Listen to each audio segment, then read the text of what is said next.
సగ భూమండలాన్ని ఏలిన రాజు కూడా మట్టిలో కలిసిపోయాడు. పెద్ద పెద్ద ఆది జాతి, సమూద్ జాతి అంటారు. పెద్ద పెద్ద జాతులు వచ్చాయి. చరిత్ర చదవండి.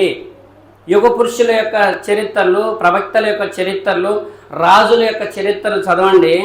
ఒక ఆది జాతి పెద్ద పెద్ద బండలు తొలిసి మనం ఇల్లు కట్టుకుంటున్నాం కదా, అట్లా పెద్ద పెద్ద బండలు తొలిసి బండల్లో నివాసం ఉండేవాళ్ళట. ఒక పెద్ద బండను తొలవాలంటే కూడా వాళ్ళకి లెక్కలో లేదు. అలాంటి జాతి భూమిలో కలిసిపోయింది. దైవాన్ని ధిక్కరించి, వ్యతిరేకించి మేమే పెద్ద బలవంతులు అన్నారు. ఇంకొక జాతి ఉంది, ఖర్జూరపు బోధెల్లాగా ఒక్కొక్కళ్ళు ఎంత ఉన్నారంటే బలంగా, ఇరం జాతి అంటాడు, బలంగా ఉన్నారు.